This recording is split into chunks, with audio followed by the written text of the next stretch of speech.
My parents said, "A bicycle's enough, you're not going anywhere in life."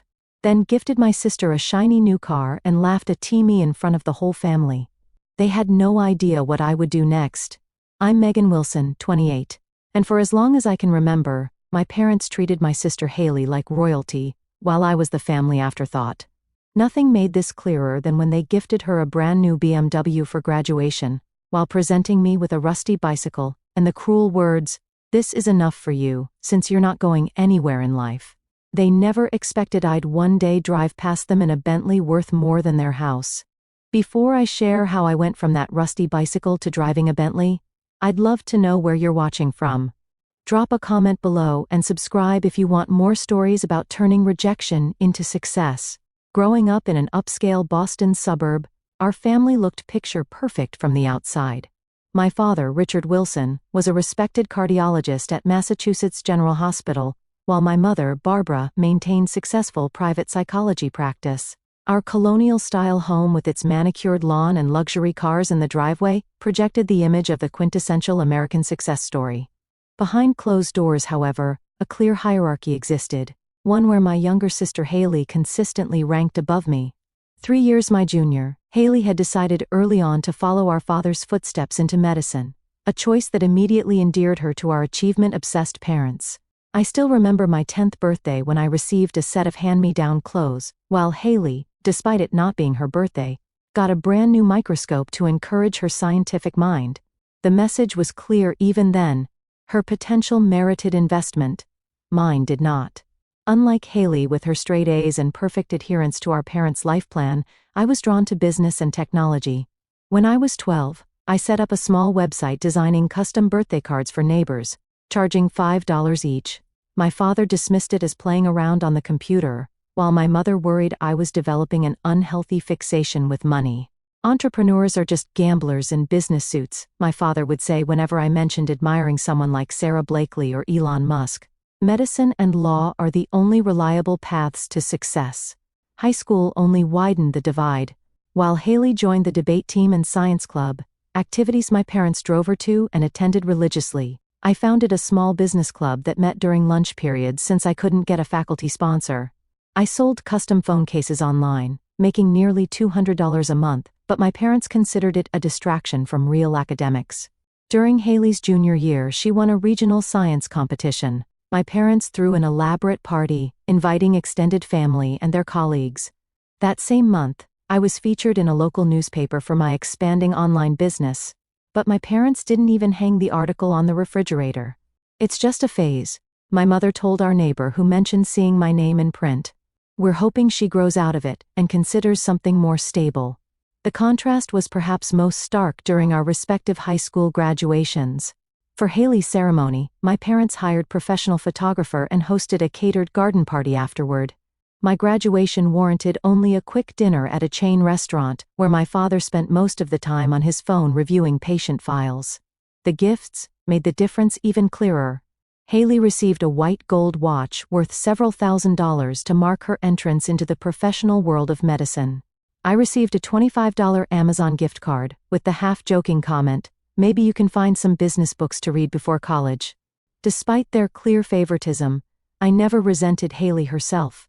She was simply following the path of least resistance, doing exactly what our parents had conditioned her to do. Sometimes when our parents weren't around, she would express genuine interest in my business ventures or admit feeling overwhelmed by our parents' expectations. "They have my whole life mapped out," she confided once. "Sometimes I wonder if I even want to be a doctor or if I'm just afraid to disappoint them." I, on the other hand, had long ago accepted that disappointment was all I could offer them. Rather than causing me to give up, however, their dismissal of my dreams only fueled my determination to prove them wrong. While they focused all their attention and resources on Haley, I was quietly developing the resilience and self-reliance that would ultimately take me further than they could imagine.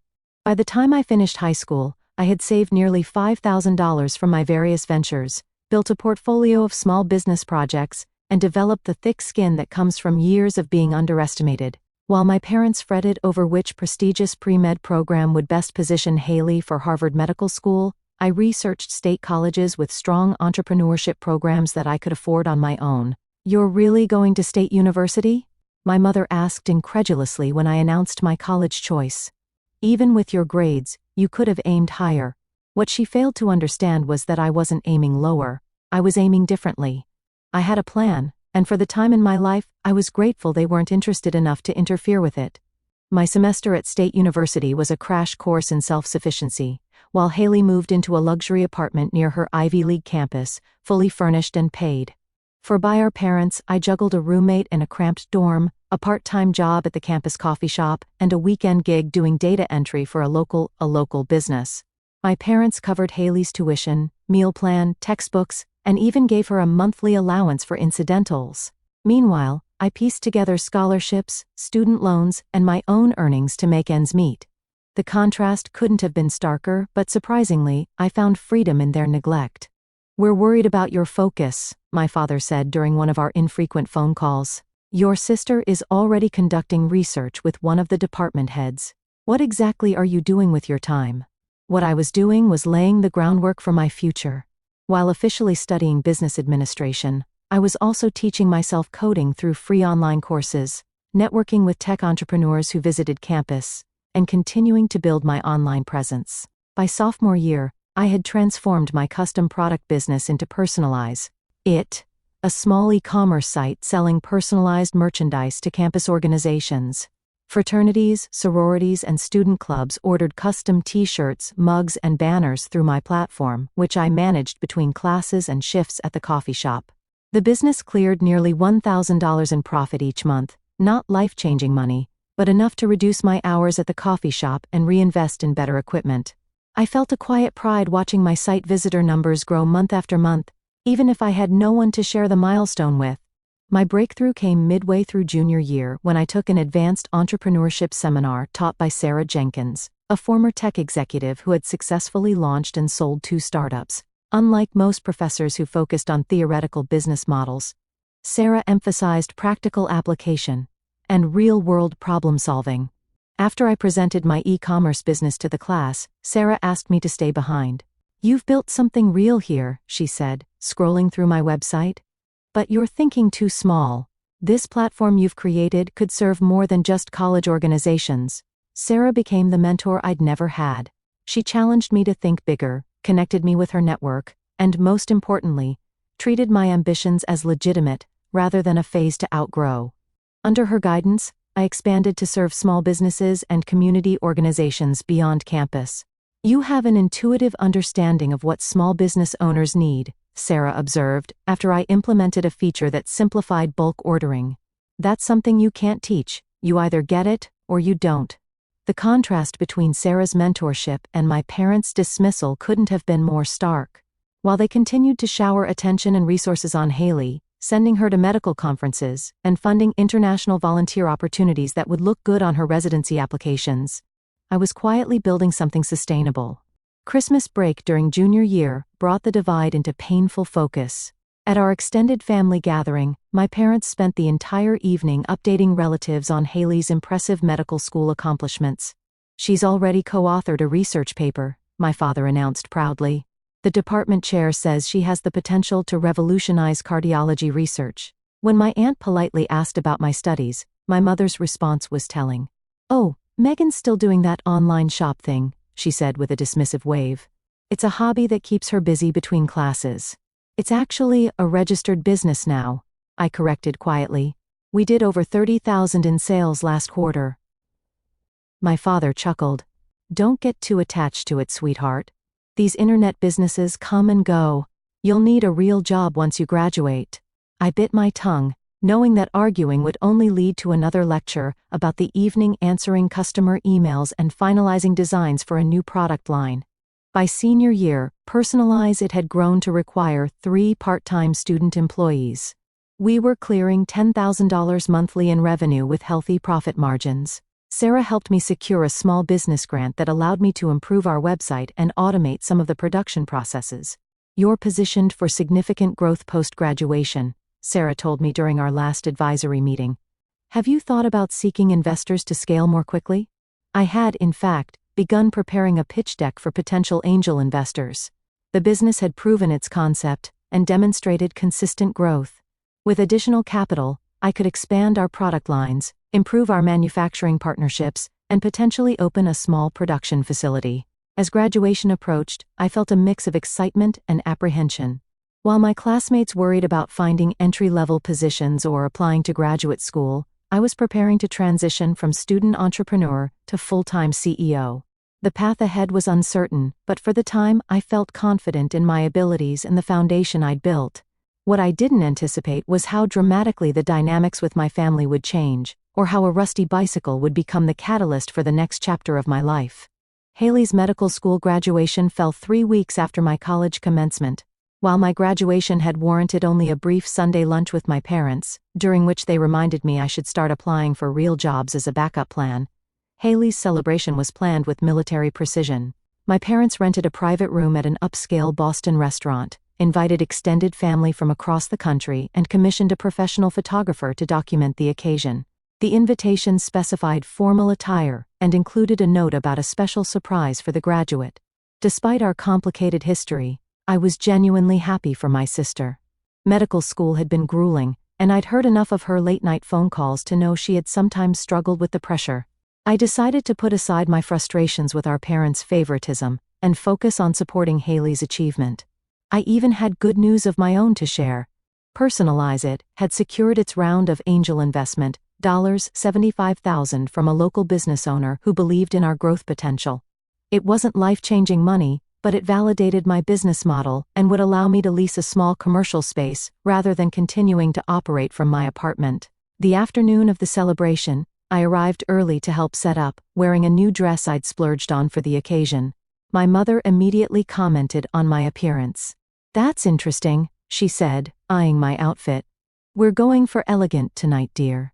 I bit back a retort and focused on arranging centerpieces. By 6, the room was filled with family friends, and several of my father's colleagues from the hospital.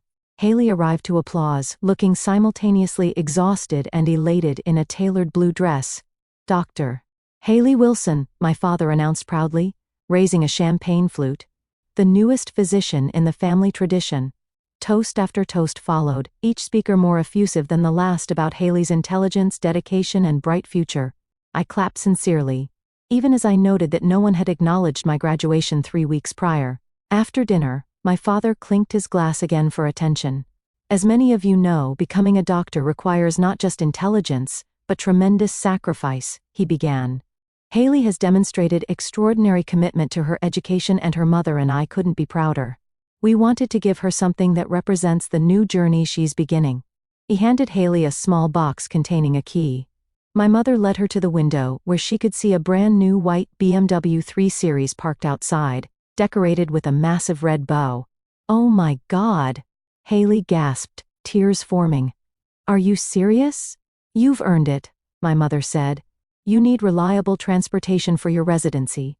The room erupted in applause and exclamations. Several guests went outside to admire the vehicle while Haley hugged our parents repeatedly. I stood quietly, genuinely happy for my sister, increasingly aware of the stark difference in how our achievements were valued. I hadn't expected a car for my graduation, but some acknowledgement of my business success would have meant everything. When the excitement about the BMW finally quieted, my father unexpectedly called for attention again. "We have one more presentation to make," he announced, winking at my mother. "Megan also graduated recently, and we have something for her too." My heart leapt. Perhaps they had been paying attention after all. Maybe they had finally recognized that my path, while different from theirs, had merit. My father disappeared into the hallway and returned wheeling in a bicycle, not a new one, but a rusted, clearly second-hand men's bike, with a faded basket attached to the handlebars. A small bow was taped haphazardly to the handlebars. "For our entrepreneur," he announced with a chuckle. "We figured this is all you need since you're not going anywhere in life anyway. It's eco-friendly and budget-conscious. Perfect for a small business owner." The room erupted in laughter. My Uncle Roger slapped his knee. "Classic Richard," he exclaimed. "Always the practical joker." My mother stepped forward with a patronizing smile. "Now don't look so serious, Megan. It's just a little humor. We know you've been playing at business, but this might actually be more reliable than that website of yours." More laughter. Someone took a photo of my stricken face. Haley looked uncomfortable but remained silent beside her new BMW keys. I felt as though I'd been doused in ice water.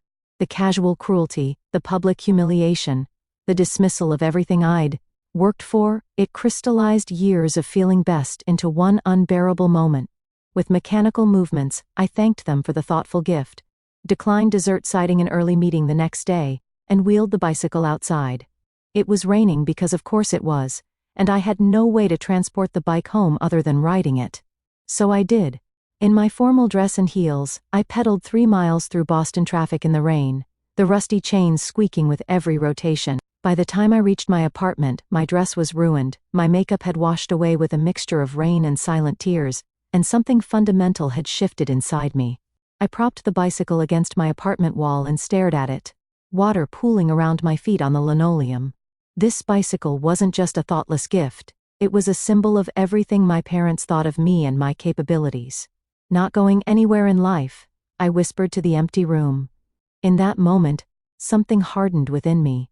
The hurt transformed into cold, clear determination. I opened my laptop and pulled up the document I'd been working on, a business expansion plan that I'd been hesitant to fully commit to because it would require moving away from Boston. I hit send on an email to my investors with the subject line, "Ready to accelerate growth plan immediately." That rusty bicycle would be the last gift my parents ever gave me, and the most valuable one, though not in the way they intended. It became the catalyst that freed me from seeking their approval and pushed me to bet completely on myself. 2 weeks after the bicycle incident, I loaded everything I owned into a rented moving truck and headed west to Seattle. I had researched tech hubs where my limited investment money would stretch further than in Boston or San Francisco, and Seattle offered the right combination of tech talent, quality of life, and affordability. I found a studio apartment in a less desirable part of the city, small and basic, but within my budget. The rusty bicycle came with me, not because I needed transportation. Seattle's public transit system was excellent, but as a daily reminder of why I had left and what I was determined to prove. The month was a lesson in loneliness. I knew no one in Seattle had no family support and was running a business that demanded constant attention. I worked 18-hour days from my kitchen table, expanding Personalizite's reach while developing a more ambitious vision. Through a local tech meetup, I connected with Anthony Parker, a software developer who had recently left a major tech company to pursue independent projects. Over coffee, I explained my vision for transforming Personalizite from a custom merchandise platform into a comprehensive e-commerce solution for small businesses. Most e-commerce platforms are built for either individual sellers or large enterprises, I explained. Small businesses with 5 to 50 employees fall into a gap. The existing solutions are either too basic or too expensive and complex. Anthony was initially skeptical but agreed to review my business model and existing platform. 3 days later, he called me. "I think you're on to something," he said. "The technical architecture needs work, but the core idea is solid. Would you be interested in bringing on a technical co-founder?" Thus began our partnership. We renamed the company Emerge Commerce and worked out of my apartment and local coffee shops, rebuilding the platform from the ground up. Anthony's technical expertise complemented my business knowledge and hand understanding of small business needs. Ramen noodles became our primary food group. We both took on freelance work to cover our basic living expenses while pouring every spare minute into Emerge Commerce. The $75,000 investment went primarily toward cloud infrastructure, legal fees for proper business formation, and basic marketing materials. Our breakthrough came 4 months in when we secured our major client, a regional chain of boutique pet supply stores struggling with their online presence. Their existing e-commerce provider charged excessive transaction fees and couldn't integrate with their inventory management system. "We're losing online sales to the big pet retailers," the owner explained during our pitch meeting. "But we can't afford the enterprise solutions they use." It was exactly the gap we aimed to fill. We worked around the clock to customize our platform for their specific needs, integrating with their existing systems and providing features the large platforms offered, but at a fraction of the cost. When their online sales increased by 43% in the month on our platform, word began to spread. 3 more small retail chains signed on within weeks. We hired our employee, a customer support specialist, followed quickly by a junior developer and a sales representative. The business operated out of a small co-working space now, with our team of 5 crowded around a shared table. We were still far from luxurious, but the momentum was building. Anthony and I drew minimal salaries, reinvesting almost everything into growth. 9 months after arriving in Seattle, I received an unexpected email from a venture capital firm that specialized in B2B software solutions. They had heard about Emerge Commerce from one of our clients and wanted to discuss potential investment. The meeting was scheduled for the following week. I spent every waking moment preparing our pitch deck, financial projections, and growth strategy. The night before the meeting, I stood in front of my bathroom mirror in the same dress I'd worn to Haley's graduation dinner, now the only formal outfit I owned. "You're not going anywhere in life," I whispered to my reflection, recalling my father's words. Then I squared my shoulders and added, "Watch me." The next day, we secured our significant round of funding, $500,000, in exchange for 15% equity. The investment allowed us to move into proper office space, hire specialized talent, and accelerate our product development. Within a year of the funding, Emerge Commerce had grown to 20 employees, serving over 100 small to medium-sized businesses across the country. Our annual recurring revenue crossed the $1 million threshold, and we were approaching profitability, a rarity for startups at our stage. The success came with personal costs. I worked constantly, had few friends outside the business, and suffered from stress-induced insomnia. At the recommendation of our company's new HR director, I reluctantly began seeing a therapist to address the anxiety and unresolved family trauma that fueled my relentless drive. Dr. Mitchell, a straightforward woman in her 50s, helped me recognize how my parents' favoritism and dismissal had shaped my self-worth and decision-making. "You've proven them wrong about your capabilities," she noted during one session, "but you're still allowing their assessment to drive you. Success as revenge is still giving them power over your choices." It was an uncomfortable truth. Every milestone Emerge Commerce achieved felt like another argument in an ongoing dispute with parents who weren't even aware of the debate. I had cut off all contact with my family since moving to Seattle, ignoring holidays and declining my mother's occasional text messages asking if I was still playing with that website. The therapy sessions helped me begin the process of disentangling my self-worth from both my parents' approval and the company's success. Slowly, I began developing a more balanced life, joining a rock climbing gym, making friends outside of work, and occasionally taking weekends completely off.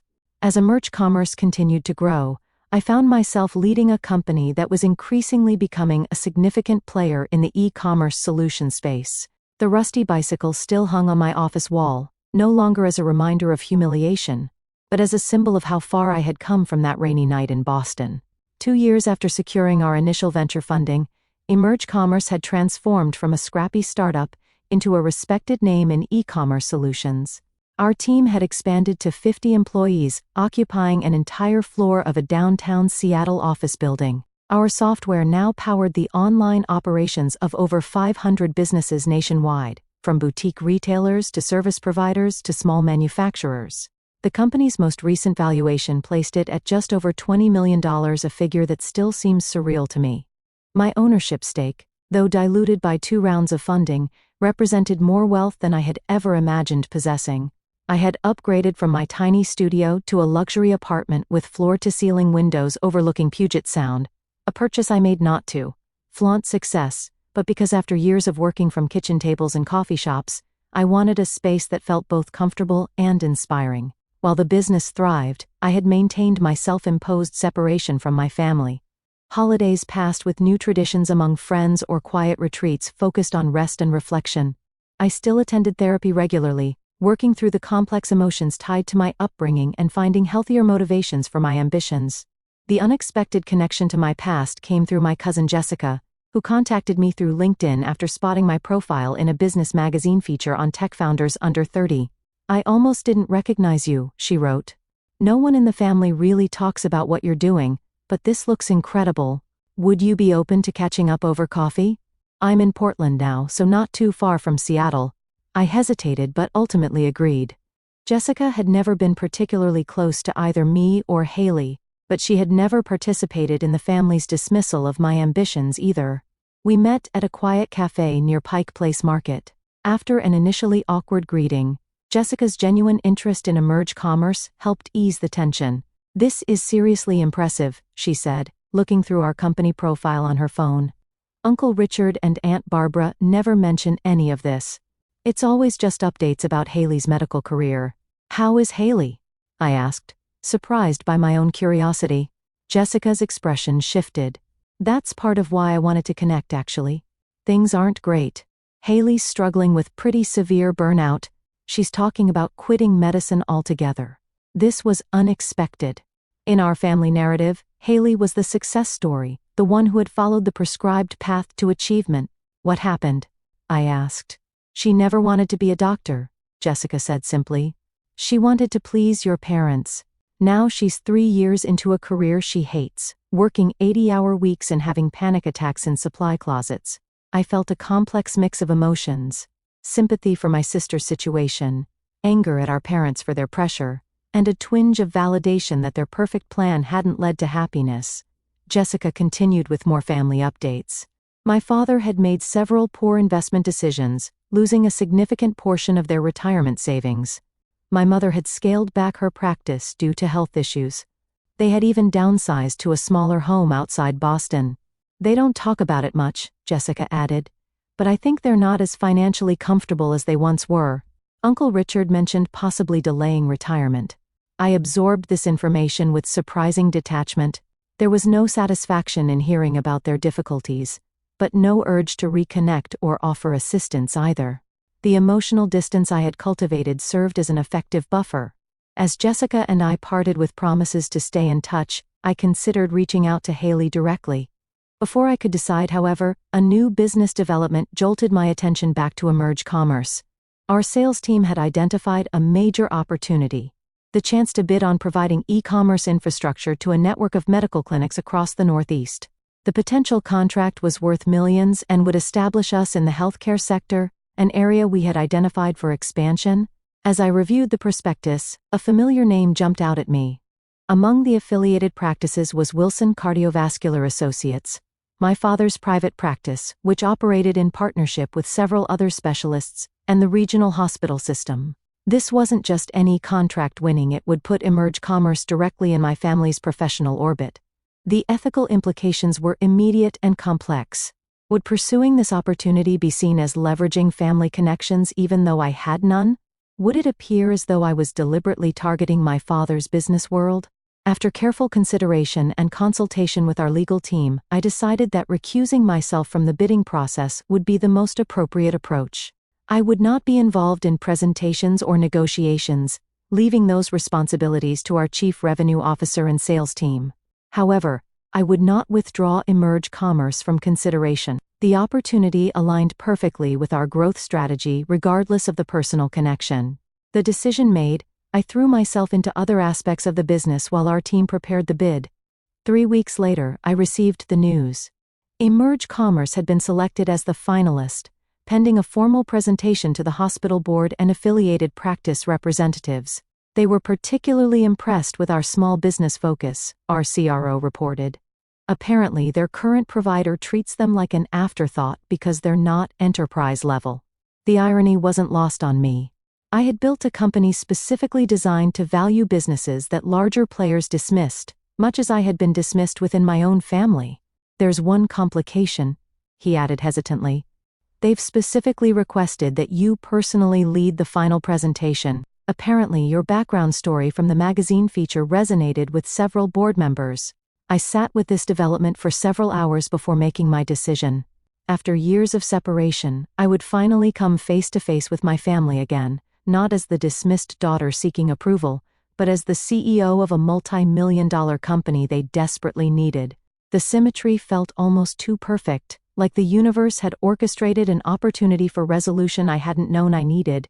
Whether this encounter would bring closure or new complications remained to be seen, but I knew one thing with certainty: I would face my parents as my authentic self, successful on my own terms and no longer defined by their assessment of my worth. The Eastern Hospital Network's headquarters occupied an imposing glass tower in downtown Boston, less than 2 miles from where I had grown up. As my Uber approached the building, I felt a surreal disconnect. This city had once been home, yet now felt like a foreign country I was visiting on business. My team and I had arrived the previous evening, checking into a hotel near the financial district. We had spent hours finalizing our presentation, ensuring every detail was perfect for what represented our largest potential contract to date. The deal was worth $4,500,000 over 3 years, with the possibility of expansion to other hospital networks within the same healthcare group. "Are you nervous about the personal connection?" Anthony asked as we rode the elevator to the conference floor. In the years since founding Emerge Commerce together, he had become not just a business partner but a trusted friend, one of the few people who knew my full family history. "Not nervous," I replied, straightening my blazer. "Just focused on the business opportunity." He gave me a knowing look but didn't press further. The elevator doors opened to reveal a reception area where a group of people in business attire waited.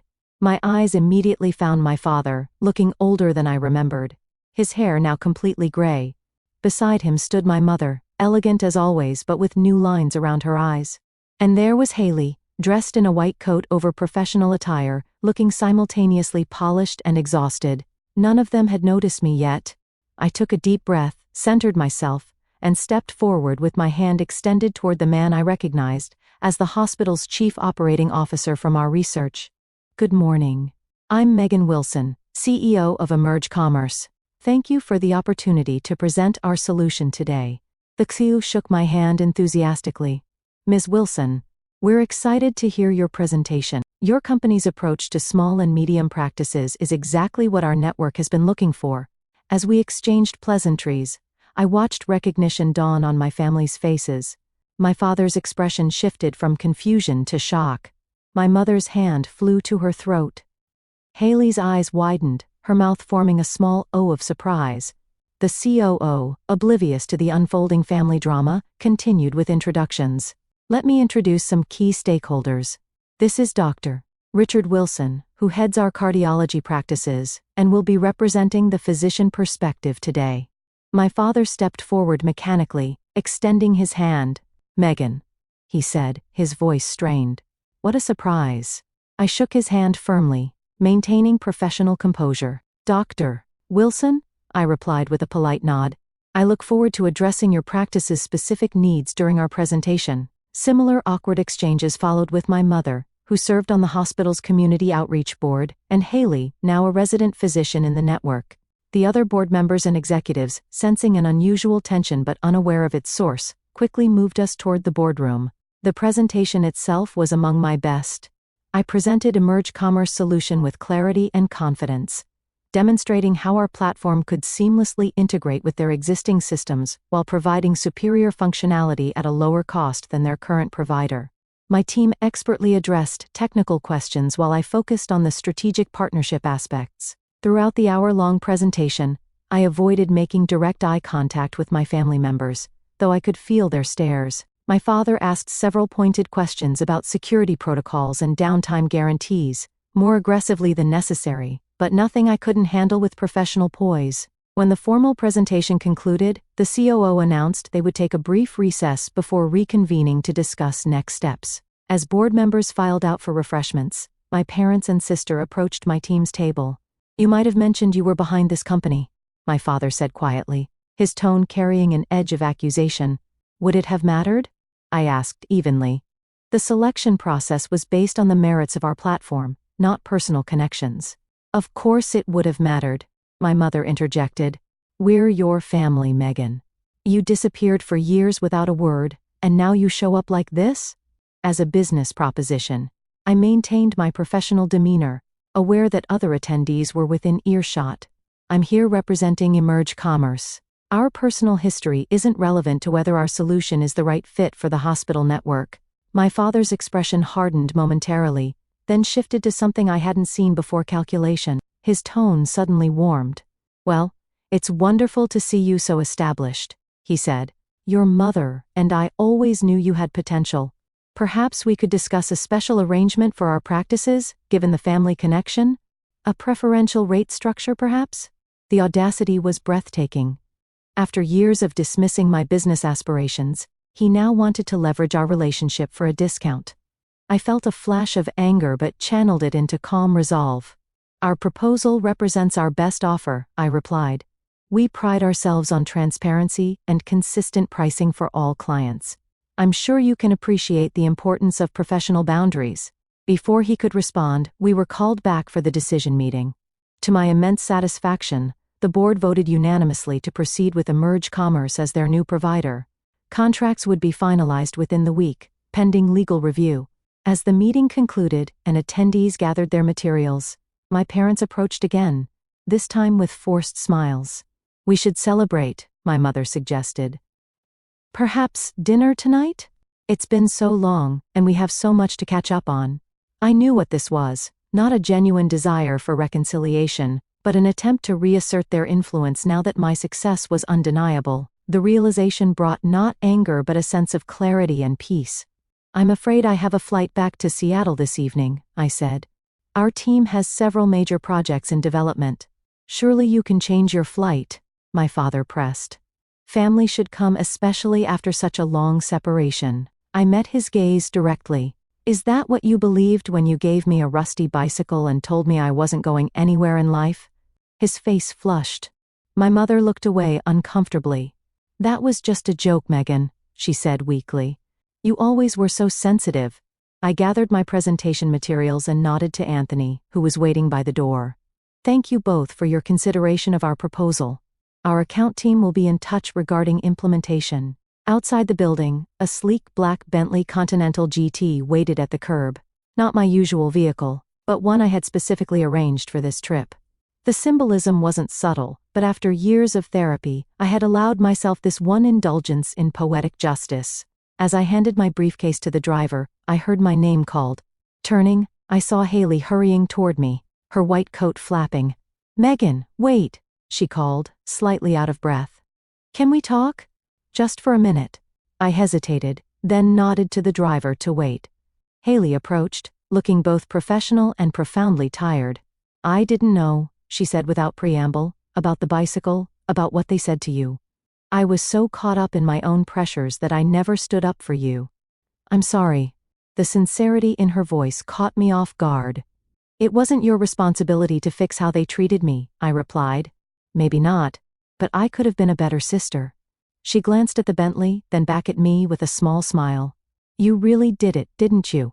Everything they said you couldn't do, I did, I acknowledged. Though I've learned the success means more when you're not just proving someone wrong. Haley's smile faded. I'm figuring that out the hard way. I hate medicine, Megan. Every day feels like walking underwater. But I've invested so many years, so much of my identity. For the time in our adult lives, I saw my sister clearly, not as the favored child who had everything handed to her, but as someone trapped in a life chosen for her rather than by her. It's never too late to change direction, I said, surprising myself with the gentleness in my voice. Trust me on that. I reached into my bag and handed her my business card. If you ever want to talk about options or just to reconnect as sisters, call me. No pressure, no judgment. Haley looked at the card, then impulsively stepped forward and hugged me. I'm proud of you, she whispered. I always was. As I settled into the Bentley's leather seat, I watched my sister return to the building where our parents waited. The satisfaction I felt wasn't about the luxury car or the multi-million-dollar contract. It was the realization that I had finally broken free of defining myself through their expectations, whether meeting them like Haley or defying them like I had. I directed the driver to the airport, leaving behind both the rusty bicycle of my past and the need to prove anything to anyone but myself. 6 months after the Boston contract, I stood at the floor-ceiling windows of Emerge Commerce, expanded headquarters, watching seaplanes take off and land on Lake Union. The view never failed to center me, particularly on momentous days like this one. The lawyers just confirmed, all conditions have been met, Anthony announced, joining me at the window. The acquisition offer is final. $100 million, with guaranteed leadership positions for both of us for at least 3 years. The number still seemed unreal. A tech giant had approached us about acquiring Emerge Commerce to integrate our small business platform into their enterprise solutions. After months of negotiation, due diligence and planning, today marked the official agreement. Our team of 65 employees would become part of a global corporation, our technology would reach thousands more businesses, and our founding team would become multi-millionaires. Did you ever imagine this when you were riding that rusty bike through Boston? Anthony asked, nudging my shoulder. I smiled at the reference. The bicycle still hung on my office wall, a conversation piece that had evolved from a painful reminder into something approaching a good luck charm. Not specifically, I admitted. But I knew I'd build something meaningful, with or without my family's belief.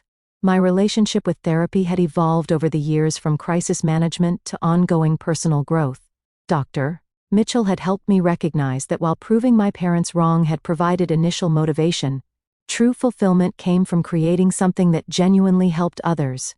Emerge Commerce had given thousands of small businesses the tools to compete in an increasingly digital marketplace. Each success story from a family-owned shop or local service provider meant more to me than any valuation figure. My phone buzzed with a text from Haley. Just saw the acquisition news?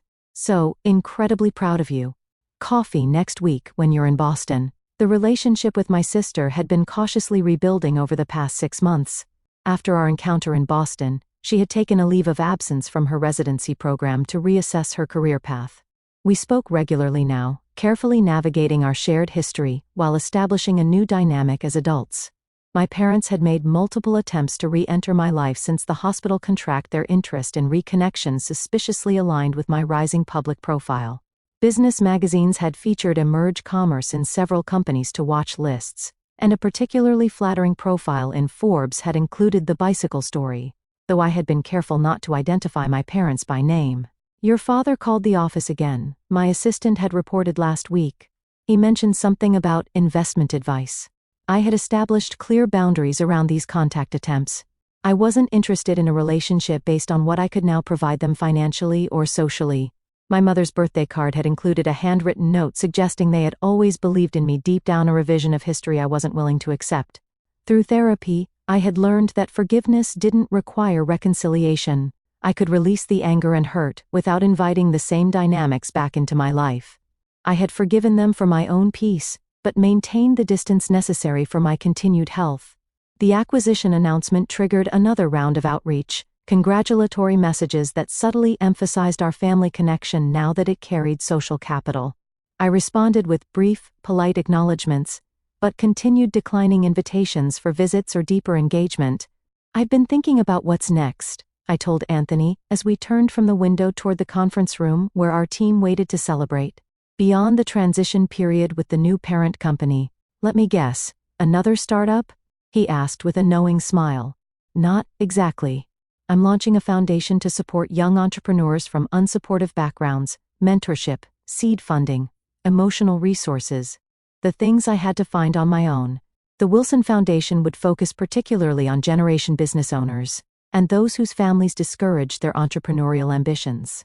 I had already committed $10 million from my acquisition proceeds to fund its 5 years of operation. In the conference room, champagne corks popped as our team celebrated years of hard work culminating in tremendous success. I raised my glass in a toast. To building something that matters, I said. And to believing in yourself when others don't. Later that evening, alone in my office, after the celebration, I stood before the rusty bicycle, tracing its weathered handlebars with my fingertips. What had once been a symbol of humiliation had transformed into a powerful reminder of resilience. I thought of the young entrepreneurs who would soon receive support from the foundation, people whose families or circumstances had told them you're not going anywhere, but who refused to accept that limitation. In helping them navigate their journeys, perhaps I would find even deeper meaning than in my own success. The bicycle would hang in the foundation's office, I decided, not as a monument to family wounds, but as inspiration for those at the beginning of their own journeys. Sometimes the people who believe in you least give you the greatest motivation to succeed, but eventually, you learn to believe in yourself so completely that their opinions lose all power. I picked up my phone and drafted a message to Haley, looking forward to coffee next week. I have some foundation ideas I'd love your perspective on. My sister had found her own path away from our parents' expectations, leaving medicine to pursue a master's degree in public health policy, a field she had discovered genuine passion for. Our shared experience of breaking free from prescribed paths had become common ground for rebuilding our relationship. As I turned off the office lights and prepared to leave, I reflected on the greatest lesson of my journey. Success isn't measured by the car you drive past your critics or even the businesses you build. It's measured by the peace you find within yourself and the positive impact you create for others. The rusty bicycle had taken me further than any Bentley ever could. So, what about you? Have you ever had someone underestimate your potential or dismiss your dreams? How did you respond? I'd love to hear your stories in the comments below. If this journey resonated with you, please hit that like button and subscribe to the channel for more stories about overcoming obstacles and finding success on your own terms. Remember, sometimes the most powerful motivation comes from those who doubt you the most. Thank you for watching, and remember, your path is yours alone to define.